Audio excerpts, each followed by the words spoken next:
میرا سوال یہ ہے کہ جب میت سے غسل دیتے ہیں تو جو لوگ غسل دینے والے ہوتے ہیں کیا غسل دینے کے بعد ان پہ اپنا غسل فرض ہو جاتا ہے یا وہ نماز یا اور کوئی کام کر سکتے ہیں؟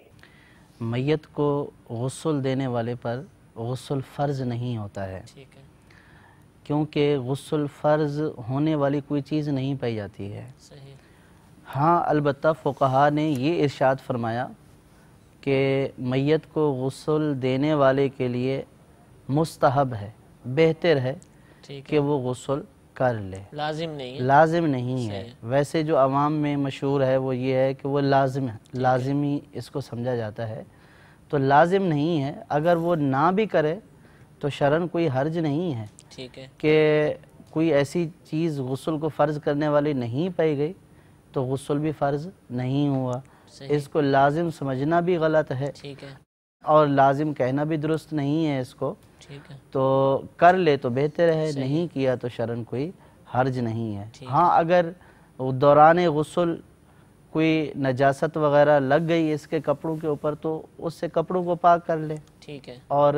بدن کے اوپر لگ گئی ہے تو بدن سے اس نجاست کو پاک کر لے۔ صحیح، ویسے جو میت کو غسل دیتے وقت پانی جو گرتا ہے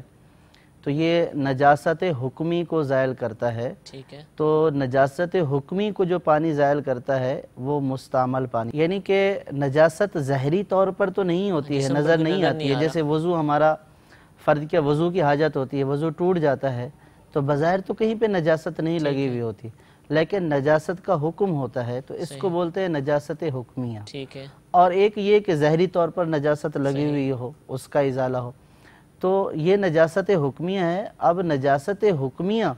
کو جب جس پانی سے زائل کیا جاتا ہے وہ جو پانی نجاست حکمیہ کو زائل کر کے آتا ہے وہ مستعمل پانی ہوتا ہے، صحیح، ناپاک پانی وہ نہیں ہوتا ہے۔ ٹھیک وہ اگر کپڑوں پر لگ جائے یا بدن پر لگ جائے تو اس سے کپڑے ناپاک نہیں ہوتے، بدن ناپاک نہیں ہوتا،